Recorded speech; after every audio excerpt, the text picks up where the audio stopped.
Yes. Yes. No, no, it's perfect. Uh huh. Yeah. Ah, you like that? Oh, yeah. You like that, don't you? Oh, yeah. Yeah. Are we recording, are we? Anyways, how are things?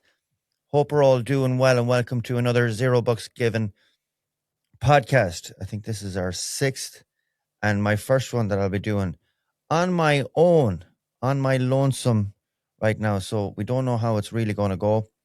I'm just going to keep chatting, which is hard done on your own for a length of time, but we'll keep going with it anyway. We were meant to have a very special guest that could not make it. So I'm up in the studio anyway from Mayo here in Galway. And I thought, you know what? I'm just going to go on and chat a bit anyway. And we'll see where it takes us. We'll go on a whimsical journey of pure nostalgic chat about everything and anything. So we'll start into it. I done a marathon yesterday. So I did. Oh, before I get into that, and the reason I do these marathons and the inspiration for these marathons is a very dear friend of mine called Jack Walsh. And Jack is an inspiration and a survivor of, he was sick when he was young, but what a life he has made for himself, and his family look after him so, so well, and always come to the shows. And they came to the show last night in Eileen's Bar, which was absolutely amazing. And he, every so often, he gets me these gifts, and this was one of the gifts, a plaque, and it's sensational. So thank you so much, Jack. He also got these done as well from, I was going to give a shout out to the company that made them, Three Monkeys. Did I write it down? Hold on a second. I'll be back.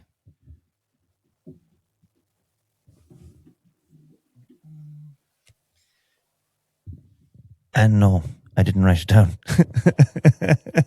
What's this camera? So anyway, Jack came to the show last night, and we get a picture of Jack there with all the lads.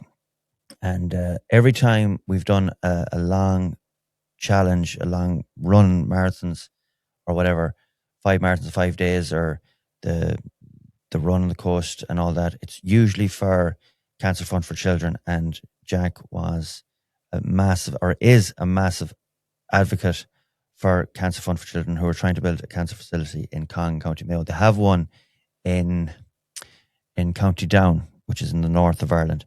So this is going to be the first one that's going to be built. And I've talked about this extensively in previous podcasts, so I won't keep on going into it. But yesterday's run was for National Breast Cancer Research Institute, and I kind of tied it in with a campaign that Alan Clark and Donald Byrne have taken on, and they started it with a video that they've done, a music video that they've done with Maggie's Drawers, and a brilliant tune, very Midwesty. So it is. It's very country. Seamus Moore's involved, and it's in Eileen's Bar, and it's Donald Byrne's party piece, and Alan got behind it as well, and it's all the profits and funding goes to breast research, breast cancer research. So fair play to them, and I just tied it in with them for just a one-off 24-hour marathon. And people were probably wondering, how can I do a marathon without any training or anything like that? And basically, it's brute force and ignorance. So it is. I've always running, so I'm always maintaining a certain amount. I'm actually going to take these off because they're a bit distracting. I've always maintained a certain amount of fitness, especially running fitness, and so the fact that I've done so many marathons as well, it makes it easier to keep on doing the marathons. And now it was tough. Yesterday was tough. I hadn't ran over 20k in a long time, and when I left French Park in Roscommon, after doing a show the night before in Dublin, which I didn't drink, and I'm very proud of myself for not drinking, because it's hard not to drink when you're doing these live shows, because it's all around you. And I love the crack, and I love drinking, especially when I'm with Pete and Mark Maloney. But anyway, that was the biggest challenge, staying off the drink. And I went and done the marathon. We started around 10:30. and I got going, got into a lovely rhythm, got really nice into it after 20K. After 24K, I was starting to feel the pinch a little bit, and I walked an awful lot of it, and it was starting to get cold as well. But we got through it, and I was with Chris Gavigan as well, my support, because you always need a support in a car or something for water, and because you can't be carrying water, and always people stop as well and give you water, which is brilliant. Thank you so much to everyone who stopped yesterday and give me a shout out or give me some water or something like that. So thank you so much. But Chris was there as always. He's always on these runs with us. We've done, for anyone that doesn't know, we've ran from Dublin to Mayo in 3 days. We ran the Mayo Coast, which was much longer, in 5 days. We've done 5 marathons back and forth on the Achill to Westport Green Waste, which is a marathon distance exactly. And we've done that twice, and then we've done single marathons as well. But this one, I went out on my own, bar Chris with the support crew. Usually Pete's with me, but he was at something else himself that particular day. It was a flash. I didn't actually commit to it until the morning itself. I didn't mention it on any of the social medias, and I think it raised a few pounds. I tied into the boys' link and funding, and hopefully it's made something. Or if not, it's created some awareness. Why do I do these things? Well, I always said if I had a middling-sized platform that I would try and give back and try and do things for charities, especially when I've had so many chances myself with the times I've had the heart attack and the brain aneurysm, and I've been given 3 chances in life more. So it's good to give something back on these things, and it's good for my own health, my mental health. It is great because when you're doing the live shows and when you're in social media, it's all busy up here. Your brain can be so busy, and people have very busy lives these days. A lot of pressure. It's a lot of toxicity in the world. There's a lot of pressure. You have to do this. You have to maintain this lifestyle. And in reality, you don't. The biggest fight you'll ever have is the one in your own head. So in saying that, these are always great for me to do and lose myself in my own head. And it declutters the brain. And it might be something different for other people. I know for Peter, he will be disgusted that I called him Peter. For Pete, or aka French Toast, it is probably jiu-jitsu. That's where he probably uses jiu-jitsu as that tool to kind of get into his head and get rid of all the bad stuff. And that's what I do with running. And it's great for my mental health, because if I didn't have it, I would get very clustered. Like 2 weeks ago, I had probably the worst week, and I'm probably very positive online, and I'm always like best side out online. But people do get in themselves and down in themselves. And the worst week I ever had was about 2 weeks ago. It was a busy weekend of shows, and on Monday I just crashed. And it's usually actually Tuesday is the worst day after a weekend, but it stayed. It started Monday. It was Tuesday. It was worse on Wednesday. It was shocking on Thursday. It was getting worse and worse. I was getting worried about myself. And then by Friday it was gone, but it was shocking bad week. So you'll notice online as well, when there's less and less content going up, it's probably because I'm just in bad form, and I'm trying to get myself in good form. Because I do love the social media, although I'll get into another thing. I've gone off on a complete rant now altogether. Social media is getting harder and harder to even make content, because I find myself, especially the type of content that I put up, but I even see the likes of Alan Clark and Gary Noon and people that don't get into controversy like I do, having to defend themselves constantly online. And it kind of takes the edge off it. And you're like, why would I be bothered? Because I end up spending more time arguing with complete strangers online, especially the ones that keep arguing. I should just walk away. But when you see something and they've lobbed it up and I just can't not hit it, because they're ridiculous. It's just nonsense. Anyways, they're always fake accounts as well. There are like generic pictures and pictures of cats and dogs and fucking horse and stuff like that, and no pictures of themselves. So they're fake accounts or people that are just happy pissing off or trying to piss off people. Anyways, I got off on a real tangent. But anyway, Jack is an inspiration, and I do plan on sitting down with Jack and actually planning out our next challenge. I definitely wouldn't do it in the first week in January like we did this year. I thought it was a great way to start off the year. I might do one marathon on January 1st on New Year's Day, like I have done for the last 4 or 5 years. But to do it for the week, the first week in January, it was just, it put us on the back foot for the year. And I thought it'd be the other way around. And I've talked about this with Pete on a few different podcasts. It's such a depressing week. And that was a depressing week. It was the coldest week that we got for every single day. And it was getting tougher and tougher. That was definitely the hardest challenge. But yesterday was, after I said about 24K, I just walked an awful lot of it. And we eventually got to Eileen's. But it set me up for again. And I'll definitely be doing another challenge in a few weeks. I am looking forward to the Christmas. We've only 2 shows left on the run in. We're very light on shows this year. We do plan on, I plan on writing a whole new show. There's pillars of the show that I don't think I'll ever lose because they're just too good. They're too entertaining. But I definitely want to change kind of the format. And we have done in the last couple of shows. So I'm looking forward to doing that for the new year. But running into Christmas, I love Christmas. So I do. I love the whole, I actually feel more Christmassy the end of November and the first 2 weeks in December. And I think that's because usually the weather's getting colder and there's that little cold snap. We haven't really got that this year. But when it comes, I love shopping. I love shopping for Christmas. I love getting presents for people, especially my family and loved ones and the kids. And I just love thinking about it and planning it out.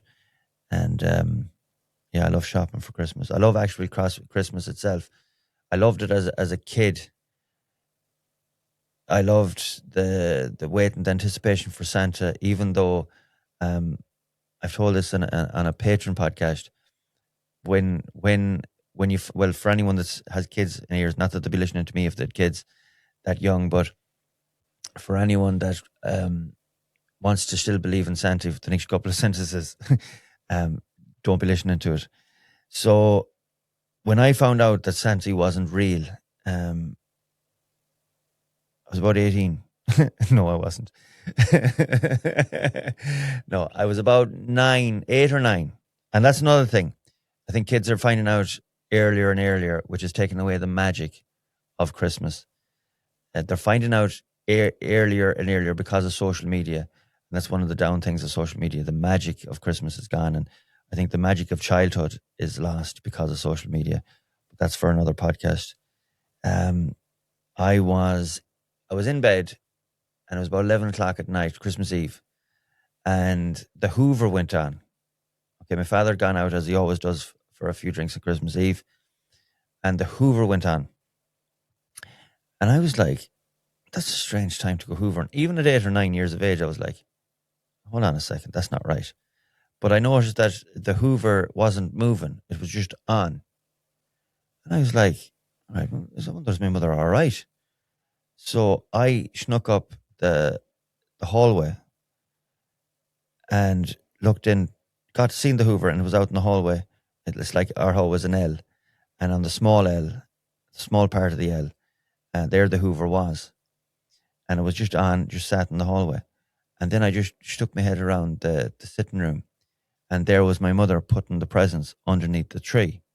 Now, her thinking was that if she had the Hoover on, that I wouldn't be able to hear her doing the presents under the tree, which was grand. But the only problem with that is when the Hoover was on, she couldn't hear me coming up the hallway. So I put my head around, and there she was, but she had her back turned to me. And I kind of had an idea at the time. And I turned around and I went down and I snuck back into bed, never said a word. And I never let on for about another 2 years. I think I was about 11 when I finally admitted to it. But I think 11 is pretty old now. I say 8 or 9 is the time most kids are finding out these days, which I think takes away from it, because I think it's all about kids, really and truly. And I love to see the magic of Christmas in kids' eyes, and that's what it's all about, really. And when I was younger, even in my teens, you'd be looking forward to Christmas. But I don't know if I'm the only one that thinks like this. I used to, like, Christmas Day was the start and end of the calendar year for me in my head. So you'd be looking forward to it, and you'd be wondering, you'd be looking forward to it every day, every single day. But when it came, then it was like it was the end of it as well. So you had another full year, and you're thinking to yourself, "Oh, it's going to be another full year. Like, how am I going to survive another full year before Christmas comes around again?" And then it'll come around, and you'll be there, and you'll be thinking, "What am I going to be like next year?" And that's how I used to judge getting older, was from Christmas Day to Christmas Day. And but now it feels, the older you get, basically Christmases just seem to come quicker and quicker and quicker. And there is a thing, people are starting to say, why don't we have them every 2 years or 4 years, a bit like the World Cup, which mightn't be a bad idea, although I'm sure the kids wouldn't like it. But yeah, and it's starting a bit earlier and earlier every year as well. So it kind of kills the vibe, kills the whole magic of it by starting it in the beginning of November before Halloween. Like, it is crazy. So you're nearly sick of it by the time it comes around. But yeah, Christmas days used to be lovely. Always the turkey. I know that over the last few years, people are starting to get into different types of dinners, but my father, actually, believe it or not, he's a big advocate for turkey. Nothing else will do. It has to be turkey, and he wouldn't say anything about anything else. So moving on from Christmas, I mentioned there the live shows. I love the live shows. I live for them. Especially the most important thing about a live show is getting the crowd on the same frequency as you. And if they're on your side, the show is absolutely amazing. Whether it's with Pete or with Martin or the three of us or with anyone. I've really enjoyed the last couple of shows. I've done a few with a couple of different other comedians where I was headlining nights for a couple of comedian friends, all great people, Dan Stevens, Alex Byrne, and some brilliant, brilliant comedians. And it's been nice. The thing is, I'd rather a small room that's full than a big room that's empty. Obviously, you want the big room that's full as well. I mean, that's the pinnacle. When you get them, what an incredible night you're in for. Eileen's was like that last night. Massive crowd, all in the same energy, all in the same buzz. And when you get that, that's amazing. Do they always work? No, they don't. But you try and make the most of it for the people that have paid in, no matter where you are in the world. Myself and French Toast will record a podcast where we're talking about the beginning of the shows leading through all the tours that we've done. We actually went to record it, but there was a technical glitch, so we couldn't really use it. We want the sound to be correct on these podcasts when we do them. And yeah, so we've only a couple of live shows leading in to the Christmas Cork, down in Cork, 2 in Cork, Clancy's on Wednesday, and Sea Church in beautiful Ballycotton on Friday night, and that'll wrap it up then for the Christmas. And I'll come back next year with a different kind of format at least, and I might even be doing a couple of single different shows and bringing in guests, and we'll see how that goes as well. So I'm looking forward to all of that. Got the Creamy Pint video, even though I done the marathon yesterday. Still got the Creamy Pint video done on a Friday. And I know that even on the question, I've done a questionnaire before I came on here. So I'm going to get into them questions now very soon. I done it on a podcast last week, the Creamy Pint legacy and why I continue to keep doing the Creamy Pints. Basically, it's became its own community of a Friday around the world. And I'm talking everywhere from Australia, New Zealand, Japan, Canada, America, the UK, obviously in Ireland, all over the place, Russia, Switzerland, Sweden. And that's just That's just to name but a few. I might get into the African market. No, I don't think. I think South Africa. Actually, I'm wrong. Big shout out to the South African fans. I done a video about the South African rugby team and when they bet Ireland there a couple of weeks ago, and it went crazy. I'd never thought that there was crazier fans than the Enoch Buck fans and the Flat Earther fans, but South African rugby team fans are nuts. Oh, and the Trump fans as well, and they're pretty crazy, pretty staunch. But yeah, it was all good crack though, all good crack. But the Creamy Pint legacy is wonderful. It keeps the page going. It's the least controversial of all the videos that I do. It's always great to get the face out there. And the only problem with it is I made a rant for my own back when I'm going anywhere, even if I don't want to drink. It's kind of forced upon me, and I'm trying to get rid of it. I'm trying to lose a bit of timber, get back to fitness again. And I know I've spent all year probably saying that. So I have. But next year will be different. It's just hard to get out of that cycle. But I think I've learned. I think I've learned how to do it. It became a tradition with the live shows. It went hand in hand. So I just need to break that tradition. Not saying I'm going to be sober or not drink for every single show that I do, because sometimes that's great crack. But it's the follow on after. It's the days after. The older I'm getting, the harder it is to pick myself up the following week. So the Creamy Pint thing is just like I love to see the videos coming in, the videos coming back at me that of other people's attempts at the Creamy Pint video, and they all say, "How do you make it look so smooth? Like the transition from the pint off the camera to you, it's harder than it looks, believe it or not." And then to come up with something different every week, or something that's relevant to the week. All the last couple of weeks, it's a lot of Christmassy stuff, and it will be until after Christmas, obviously. But no, I'll keep on going. I was thinking during the summer I'll give it up for a while, and people didn't want it, so I'll just keep it going. I will just keep it going, and of course it helps on selling these brilliant hats as well, which everyone are starting to get. Again, we've a perfect system going now where the Creamy Pint hats are getting out there quicker and faster, and there's more of them heading out and people are buying them. So thank you so much to everyone who is purchasing a Creamy Pint hat and t-shirts and cups, which I don't actually have at the minute. But yeah, thanks so much, guys, for buying all the merch. So questions. We'll get straight into the questions. I have my little paging here with all the things that I want to get through. The questions. We'll go with the first question. Now, these questions only took an hour to get a load of questions before I came on, a bit of a questionnaire. And these are random that Ethan has selected. And he's really started me off with a hard one here. Are you a believer in second chances? That is a great question. It all depends on what you're talking about. Like second chances in a game of football, if you're picking a player, well, that's like not life or death, or not life changing. If someone's in bad form or does something wrong in a game, do you leave him on, or do you take him off, or give him a chance to redeem himself? Or he's had a bad game, do you take him off? Now that's different to, do you give someone a second chance in a relationship if they've cheated on you? Well, that's a trickier one, obviously. So the question is very loaded, and you could go on into so many different scenarios.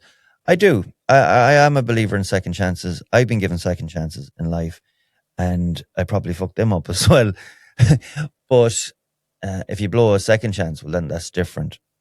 Again, unless there's intermittent circumstances, some people just might have a bad run of luck, and I understand that. I really, really do. In life, I've had runs of bad luck, or more a run of bad decisions. But yeah, in general, I have no regrets in life, but I have been given second chances. I probably messed them up too, but that's life. That's what all the people say. Flying high in April, shot down in May. Jeez, that could be a good song.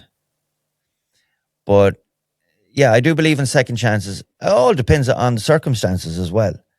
I mean, if you're in a violent relationship, do you give someone a second chance, whether that's male or female?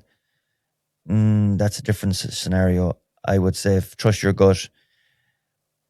Definitely, I wouldn't give a third chance in anything like that. If there's any violence in a relationship, especially if it's a man and a woman, that's a trickier one.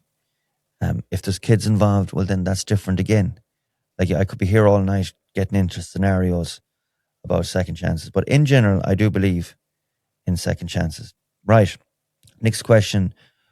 Reason why you leave a drop in the bottom of a creamy pint or creamy pints when know you could finish it.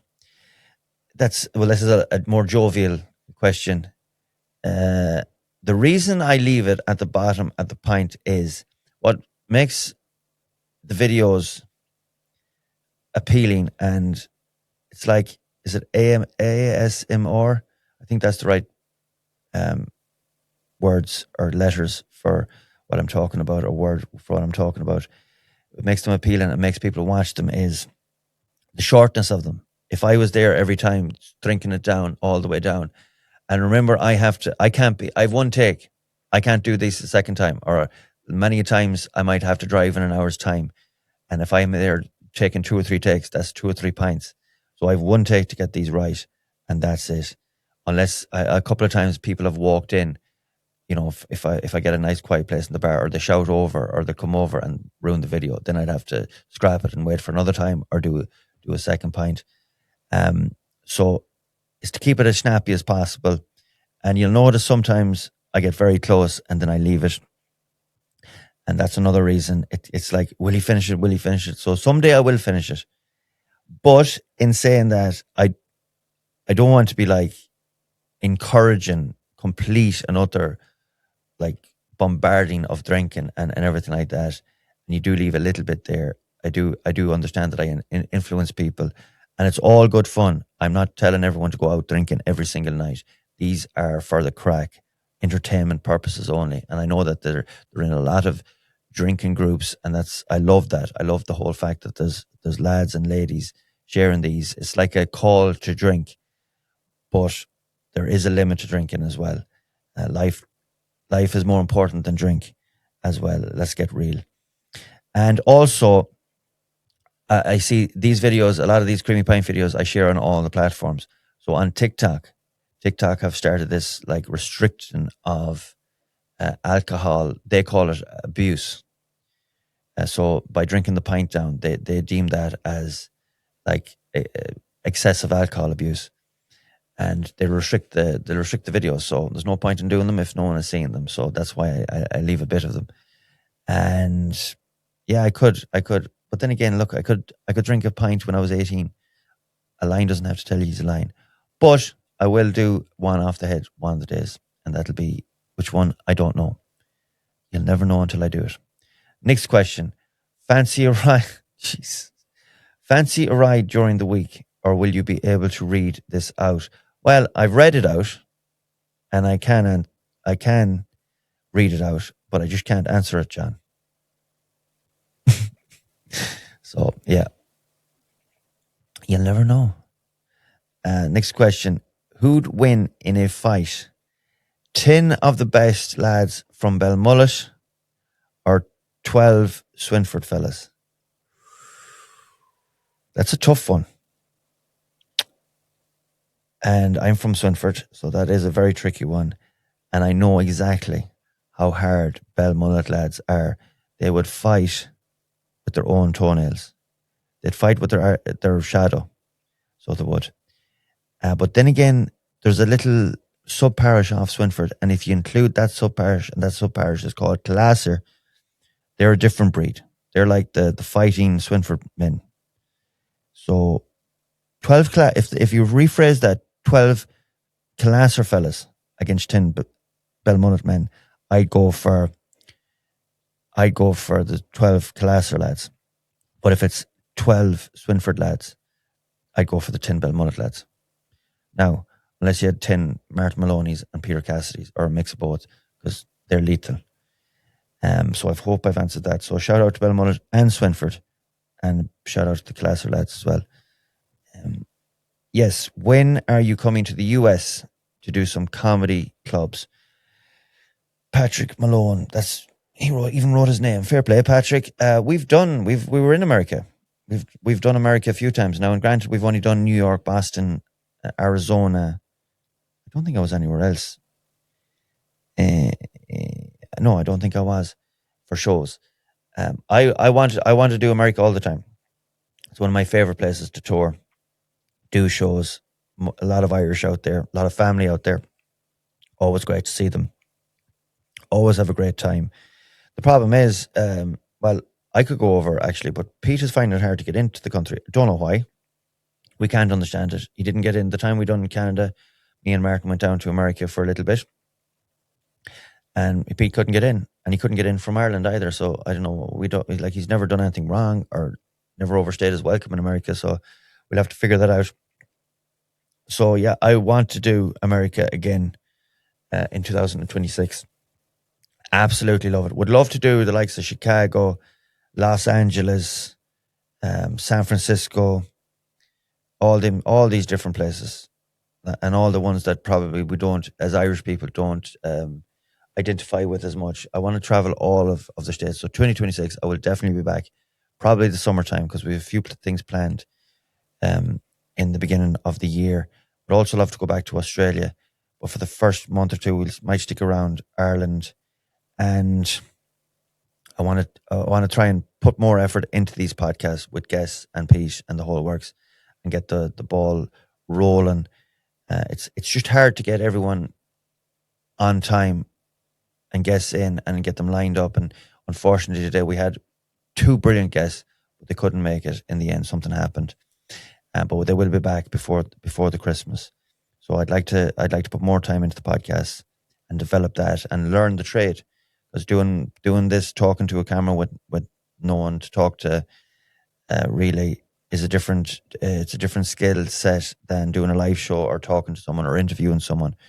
So yeah, definitely we'll be doing more with the podcast. Next question. Oh yeah, to answer your question, hopefully we'll be back in the US comedy clubs in 2026. And I've enjoyed the new stuff I've done lately as well. So yeah, I'll have no problem doing that or writing a new show for America, because comedy is different in all different countries. First time tasting Guinness. Did you like it? That is a very good question, and I have a couple of great stories about Guinness. Another thing is, people think, oh, you must be sponsored by Guinness. I am not sponsored by Guinness. In fact, Guinness contacted me without me even asking them, and told me that they'd never have anything to do with me, because basically I'm doing their work for free for them, and my obviously even drinking the 3/4 of the pint, they don't want to see that. They can't advertise, even though they want people to drink 10 pints a night, and they cannot deny that. No company wants you to not keep drinking their product, and if they say any differently, they're liars. They can only advertise like the 1 or 2 pints, drink responsibly. And yes, obviously drink responsibly, but no one, especially in Ireland, has 1 or 2 pints. I don't think anyone in the world, if you're going for a drink, you're going for a drink. So yeah, unless you're at home. But I could never do that. I could never have 1 or 2 drinks at home. It's full duck or no din-dins. So the first time another thing about Guinness is they told me that not only did they tell me to do videos, they've actually told me to take videos down, which I would never do. I've told the story about the Galway Races video so many times. Galway Races were paying me to be there to create content, and because I done a video with a plastic glass or plastic cup, Guinness contacted them, said for me to take it down, that they don't want to be seen that it was in a plastic cup, which there was only cups that we were given. The first time I tasted Guinness, to answer the question, was in the Hagen Bar. It would have been my father's local at the time, my grandfather's local for years and years and years, my mother's father. What a man. He was like a second father to me when he lived like 500 meters away. My father was working a lot, and he was gone away working a lot around the country when he was plastering, especially before the boom. And like my grandfather really took over the father's role. So I would have been in the Hagen and I would have drank the pint. Did I like it? I don't think I did, but I kept going back to it because I thought it was cool. It looked like a cool, and it is a cool drink to have in your hand. It looks cool when it comes out. And my first drink was actually a Bacardi Breezer, but then again, I think everyone is guilty of doing that. A Bacardi Breezer, which I don't even know. I don't actually see them anymore. I don't even know if they still do them. Maybe it's because you kind of grow older. You know what? I haven't seen them. I haven't even seen other people buying them. So they might have stopped doing them, but they're like Alcopops. But then I realized that you couldn't keep drinking Alcopops because A, they got you drunk very fast, and they're very sweet. They're very sickly. So eventually you have to go up to a pint to have some, and they cost a fortune because you keep drinking them faster and faster. So I realized that to make the night, to give it some longevity, I had to go on pints, and Guinness was the first pint that I drank, and I drank it for a couple of nights, maybe 3 or 4 pints a night, and then I thought I'm getting good at this drinking Guinness, right? And another thing is I didn't start drinking until I was 18, if not very close to 18, extremely close to 18, if I wasn't 18 already. So I nearly got there. I was going to be a pioneer. I was going to be a pioneer when I was growing up, for some strange reason or not. Then when I got to mid 17s, getting towards 18, I was like, I'm not really enjoying these nights out because everyone is getting drunk and I'm just there like a third wheel. So then I started drinking and I made up for it. So I did in the first couple of years and ever since as well. So I'd have 3 or 4 pints on a night out.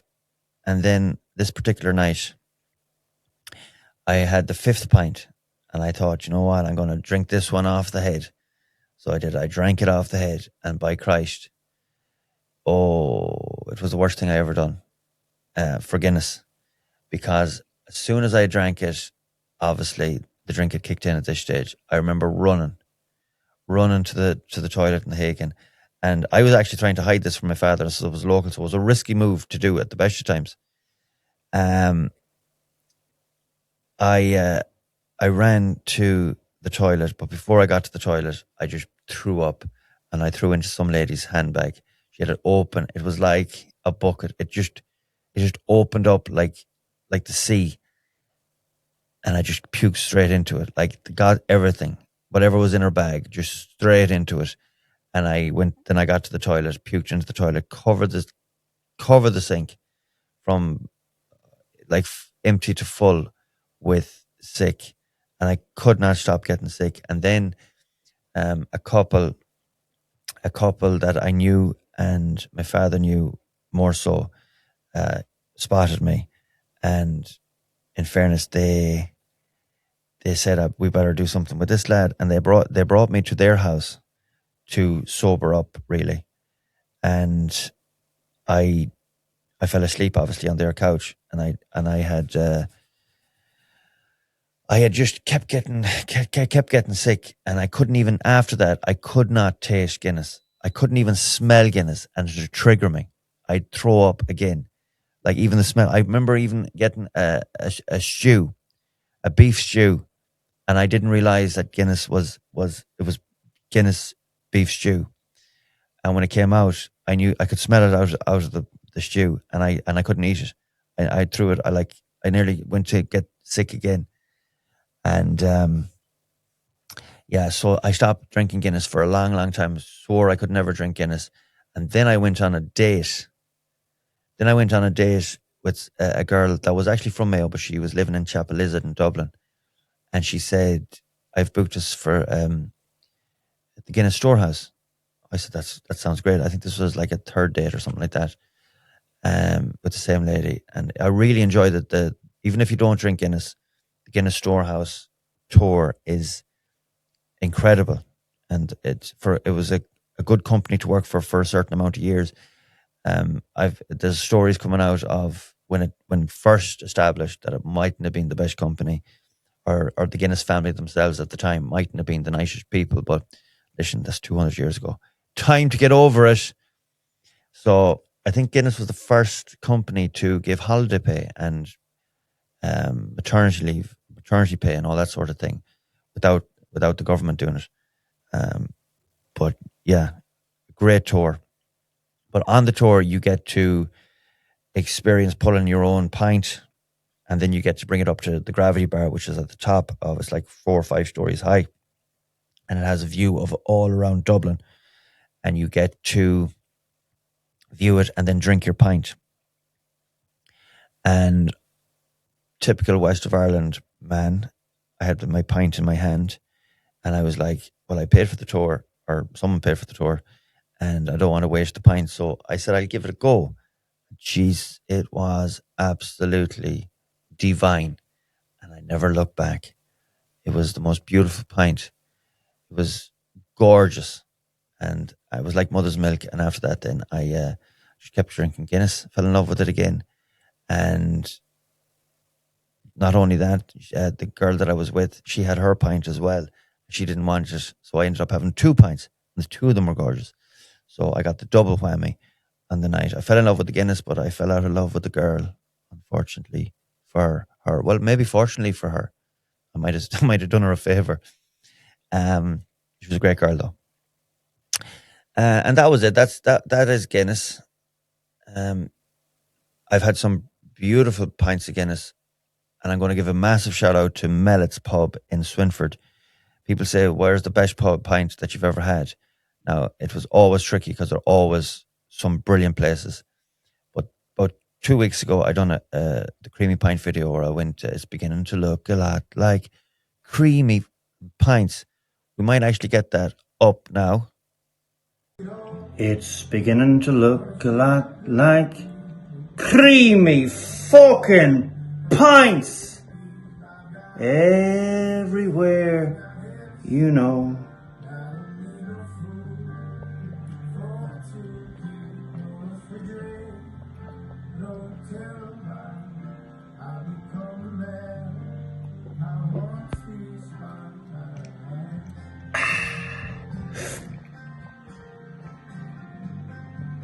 And it was the most beautiful pint that I've ever drank in Mellett's, in any place, whatever it is about it. I remember having another pint like that in the Sheepwalk in Swinford, both places in Swinford. And I'm not just saying this because of Swinford, but they just got it right both times. So that pint was like really lovely cream. And every beer has an aftertaste, but there was no aftertaste with this. It went down, and it was just gorgeous. So a massive shout out to Marie in Mellett's in Swinford, who, by the way, had their social media pages hacked a few weeks ago. So they've had to start up a new Instagram page or social media pages. So go follow them. I'll always be in there every Friday. I'm around Swinford doing my Creamy Pint video, unless I'm gone, obviously. But that's mostly where I do my Creamy Pint videos. So if you're knocking about East Mayo or that area, always pay a visit to Mellett's. Go check them out online as well. I think I've really extensively answered that question. Do you ever fish the Moy? New regulations coming in will hurt local business and guides. I had no idea where this question came from. And that's a tricky one because I don't fish. I love the Moy, and I admire people that do fish. If French Trust was here, he might know. And I might look into this. I just never got into fishing. I think my grandfather brought me fishing once, and I think I enjoyed the walk towards the river and the walk along the river more than actual fishing itself. And I think he got bored very quickly as well. But no, I was never big into fishing, and I don't understand what the regulations are. I don't understand what the rules are around fishing. I know there's gaffing goes on in the wintertime for salmon, and maybe not as much now as it used to. But I'll look into it. And if I think there's an injustice done, I will highlight it. Don't you know? Any live shows planned for Donegal, sir? I do. Indeed. I just don't have a date yet. It's going to be early in 2026, actually. And it's going to be like I'm going to hopefully a new type of show. So yes, we do plan on going to Donegal. We're also going to be in Monaghan on Valentine's night, where I am. Back to the Garage Theatre. And I haven't even announced that yet. Is that okay to announce, Ethan? Yeah. So yeah. And we plan on loads of shows. I plan on doing Ireland again. I haven't given up on Ireland. It's getting harder and harder to sell tickets in Ireland. We've done so many shows. So that's why I want to go and change it as well. For my own head as well. And maybe like a podcasty type of show, get guests on from the local area, a couple of musicians, a couple of songs, jazz it up a little bit, and we'll see where we go with that. So yeah, must get a few of them shows live before Christmas, because I know people like buying them as gifts for Christmas. So we move on from that. What do you really? Oh, big shout out to Donegal as well. We always get a great crowd in Donegal, no matter what no matter what town we're in. We always get a great buzz in it, and it's nearly like a second home at this stage. What do you really think of Donald Trump? I don't know Donald Trump. I know Donald Trump. Maybe it's his brother. No, I'm presuming that this person. Stop being a smart ass, Stephen. Stop being a smart ass. I don't even know what the accent that was. That was terrible. I was trying to have an American accent, but I ended up like a Belfast accent. I am shit at accents. Martin Maloney is exceptional. He can do county accents, country accents. It's insane. What do I really think of Donald Trump? Do you want the truth or the comical side of things? He has become, for me, the biggest disappointment since the Hatchimal. And I wanted him to be a success. I still want him to be a success. If you can overlook, well, I don't think you can overlook the Epstein stuff and all that, and all the controversies that he's got involved in. Yeah, it's been a massive disappointment. I thought he was going to turn things around. You know, he kind of helped get rid of this woke nonsense, but I think he's gone the other extreme altogether. And his stance on Gaza has really let him down. Like basically it was carpet bomb at all. And I do actually think he's failing in health, and they're covering it up a bit like Joe Biden. I do not understand how America cannot, in the massive country that it is, and all the brilliant people that are in America and born in America, and all the great minds that it will be in America, and strong people, male and female, that they can't find a younger, more dynamic, and more centered person than they seem to find. I know it's easier said than done, and I know it's more nuanced than just that. But it is amazing. But for Donald Trump, yeah, he's been a bit of a disappointment in my eyes. He comes out with stuff now comically. If I was in America, the stuff I could come up with would be insane. But he has this cult following. And as I said, I wanted him to work, and I would have been a fan of him. And I'm not trying to shit on him either, but there's just stuff coming out that it's just not good. Like, you know, you can't justify it at all. Even the staunchest of Trump supporters, like the award that he got last week that he clearly made up just for him, Peace Award from FIFA. I never heard such tripe in all my life. It was just like a participation medal. It was pure nonsense. Purely just a bit of ass licking for, not that he wouldn't mind a bit of ass licking for Donald Trump. It was insane. But again, we could go on for a whole podcast on that. But he is comic gold. And I actually think he genuinely set out to do good. But I think somewhere along the line, there's something on him from the Scooby-Doos maybe, or from Russia. He's definitely not firing on all full cylinders, internationally anyway. but I still believe that he has a good heart, and that's just, I know that's insane with everything that's coming out, but I'm one of these people that look beyond the bad things, and I try to look for the good in people, but it's getting more and more difficult. Anyways, we'll move on before I get a Charlie Kirk job. What's your favorite country that you've visited? My favorite country that I've visited. Ooh, that's a tough one because I've been in a lot of countries, even this year alone. So let's go through the countries that I have been in. I've been in Ireland, the United Kingdom. I'm going to break that down. I've been in Scotland. I've been in England. I don't think I've been in Wales. I'm just passing through it maybe off the boat. And I've been in New Zealand, Australia, Canada, America, Poland, Italy, the Netherlands, Hungary, the Czech Republic, Dubai, Bali, which is in Indonesia. Bali's in Indonesia. I used to get that mixed up with Malaysia and what's the other one? Indonesia. There's one beginning with a P. Polynesia? No. Anyway, it doesn't matter. What is my favorite country? That is a tough one. I was also in France. But my least favorite country is France. I was in Paris for way too long. Like, Paris is lovely for like 2 days. So we start off going through them. Paris is lovely for two or 3 days. After that, no. Unless you can make an effort to speak French, which I have no French at all. They're very, very ignorant. They have a stereotype, and it's for a reason. Now, they're brilliant people.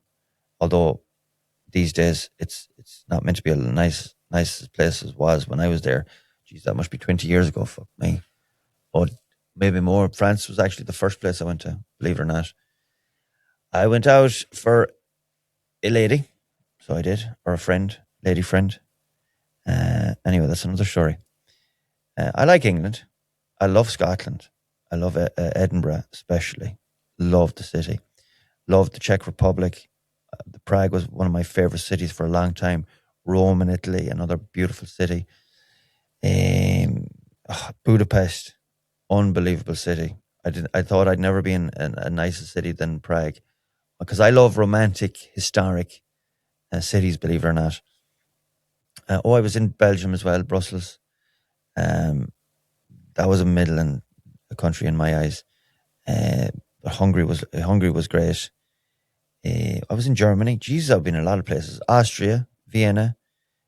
Gee, fuck me, I'm going through it, and that was only last year. That's insane. I've forgotten some countries there that I've been in. I was in Stockholm, Sweden. Now, let's cut it down. I could keep going through the countries. I'll always love the States. Always love the States. Love New York. I'd love to live in New York for a year to party and work hard. And then I'd love to spend a year in Boston to chill out. The way I looked at the two cities was, and the reason I'd probably gravitate towards them too, is I have a lot of family in both and some very good friends as well. Shout out to Conor Sullivan. Always puts me up when I get to New York. Always a great time. And all his community as well. And Pearl River job.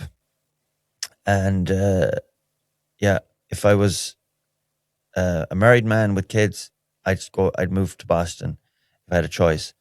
And if I was a single man, I'd go to New York. And then Phoenix in Arizona was a great place as well. Canada, I loved it. It was very busy. I could take or leave Canada. Very beautiful. People were very, very, very nice. Some amazing people, but just very reserved. A different kind of vibe. Very different type of vibe. I have to say, if I was to pick between Canada and the United States, I have to go with the United States. And I know people think that's crazy. Australia, I would love to move to Australia for a couple of years if I didn't have kids here in Ireland. I love the vibe. There was more Irish. It's more Irish down there than it is here. It's a brilliant vibe, no matter what city we were in. especially if I was younger. The Lord must save us. I'm so sorry I didn't spend a couple of years in Australia, and New Zealand was unbelievable as well. The only thing about New Zealand was it was just that little bit far away from home, and I know it's only probably 3 or 4 hours more than Australia, but it just felt like, when I was in Australia, I felt if something happened at home, it wasn't too far away. Whereas in New Zealand, even though it was 3 or 4 hours more, it felt like if anything happened, I wouldn't get home for like way too long. It was just a mental thing, maybe. Maybe it was at the end of a tour and I was getting tired, maybe, and maybe missing everyone back home, which does happen. And but a beautiful, beautiful, one of the most beautiful cities I was ever in was Queenstown in South New Zealand. Just incredible. The weather was beautiful. The scenery was beautiful. It had the lake. It had the mountains. It had everything. A bit of culture. So fantastic. But I'd still prefer Australia to New Zealand. But two beautiful countries. So to narrow it down, what was my favorite country that I visited? Bali was exceptional as well, but again, I wouldn't spend too long in Bali. Dubai, uh, after 2 or 3 days, I had enough. Very soulless. Sure, a great party city, and you make lots of money if you get in there, but just not for me. I'd revisit it again for 2 or 3 nights. That'd be about it. But for a place to move to, no way. So really, it's between Australia and the United States. That's a tough one. Who would I choose? I think I'm going to go with Australia. Yeah. If I had a choice to go do a tour of America or Australia again, I think I go, and it's a tough one. I think I'd do Australia.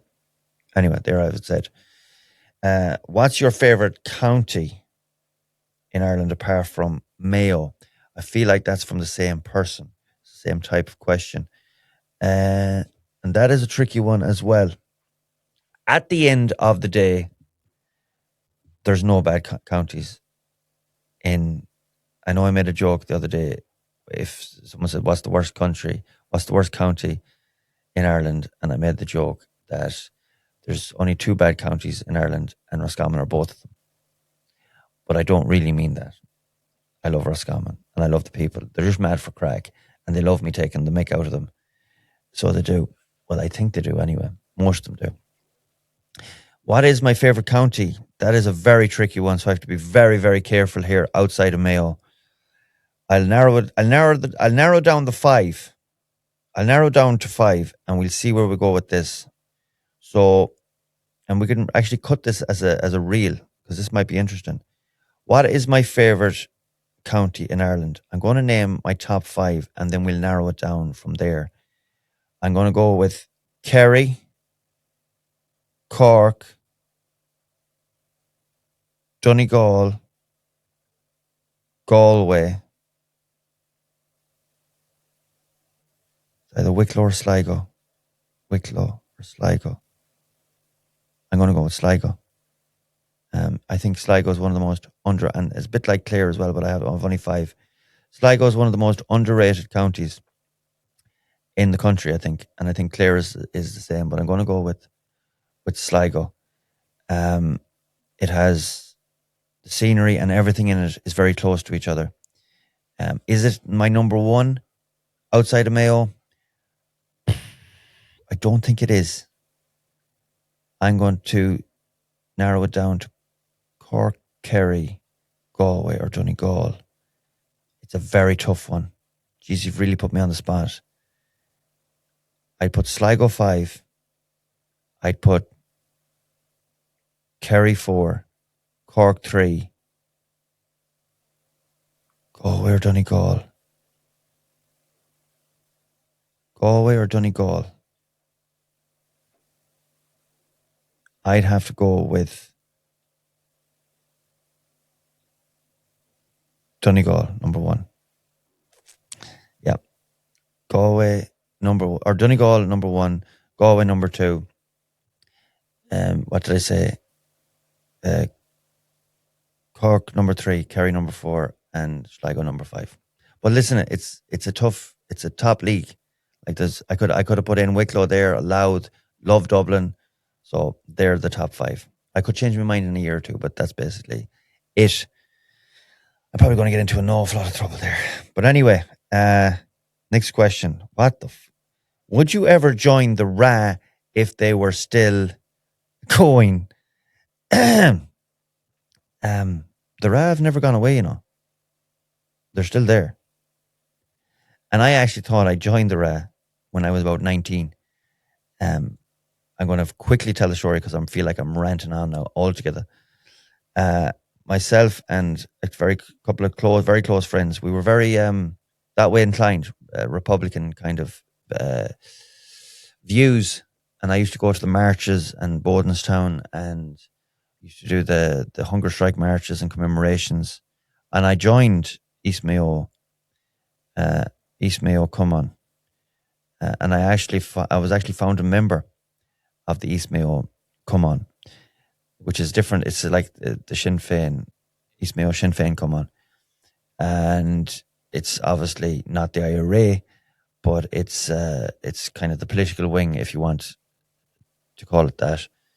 And I remember went to this Pruntius Francis Gohan commemoration, hunger striker, or Frank Stagg, Pruntius Stagg. And we had a few drinks. I was about 19 or 20. We had a few drinks with these really heavy Republicans. And they brought us into this back room of a pub in Ballina. And they were it was heavy duty talk now. But I think it was more drink talk than anything. We thought we were in like this secret chamber and we were going to be joining the Ra and we were going to be put up the levels. But I can't imagine the real IRA or the IRA conducting business in the back of pubs. Maybe they do. I don't know. But I think they're a bit more sophisticated than that, or were more sophisticated than that. But I remember the next day, myself and my very good friend, I'm not going to name Martin, and not Martin Maloney. We woke up the next day and we rang each other, and I woke up in a cold sweat. Remembered what had gone on. I remember even going out and checking underneath the cars for bombs. Oh man, it was nuts. But anyway, that's a very long story told short. Would I join them if they were going today? I would like to think that I'm a lover, not a fighter. But if it came down to it, if there was a genuine war going on, I'd have no problem defending my country and my family. Absolutely no problem. But hopefully it'll never get to that. Hopefully we can sort out this country before any of that comes along. Is that all the questions? All right, okay. Very good. I think I went on there a little bit longer than I was expecting. We'll wrap it up. Hopefully I didn't go on completely gibberish. Thanks for bearing with me if you've listened this far. Please subscribe to the Zero Bucks Given YouTube channel, Spotify channel. Subscribe to it for free if you haven't already. If you've enjoyed this chat, tell everyone about it. If you haven't, tell no one about it. And I'm going to wrap up today's podcast with the thing that I started on all the podcasts, and that is like a product shout out. And my product, I'm going back all the way to Jack Walsh here. Not only is Jack a survivor and an inspiration to me, he's also has a drone that he takes pictures with, or videos things for people, and that is we might get his actual company name up or handle up there. I'm going to show the front of his calendar that he does every single year. So that is it. Check him out on Instagram. So this is the product for the end of this Zero Bucks Given podcast. Jack Walsh, drone photography, videos, pictures, if you want anything. The calendar is always amazing. I always think if there was a bit of advice I'd give Jack, I would put a picture on the front of the calendar. It's more appealing to the eye. He always has a few of these for sale. He's an incredible guy. And he always does the drone footage for me when I'm doing the marathon runs and plans them out with me. And these are like incredible photos. I don't know if these are all in Ireland or all in Mayo, sorry. That is Glyn Island. Look at that. Absolutely gorgeous. That is January. We'll skip into a few of these. Look at that. Ashley Falls. Ashley Falls in Mayo or Ashley Falls in Galway? That's debatable. It's on the border. We like to claim it in Mayo. Galway people like to claim it for Galway. So answer in the comments. Is it Mayo or Galway?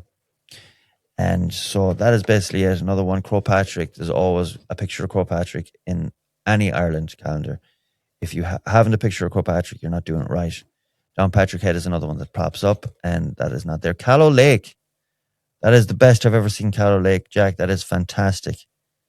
And that is not very far away from me. That is a gorgeous photo.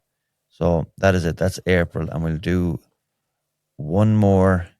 Duloc Valley, Newport Town. I'll end this now in 2 seconds. I'm going to find my favorite one. River Moy. Beautiful. Oh, that is gorgeous. That is gorgeous. Yeah. We'll end it on this one. Wild Navan National Park. Look at that. Absolutely gorgeous. So go check out Jack Walsh if you ever need any drone footage, pictures, videos, and if there's any left, grab a calendar for yourself. Stunning. That's it. I'll wrap it up. Thank you so much for listening. Until the next time, stay safe, stay healthy, subscribe to the channel, and stay away from yourself. Good luck.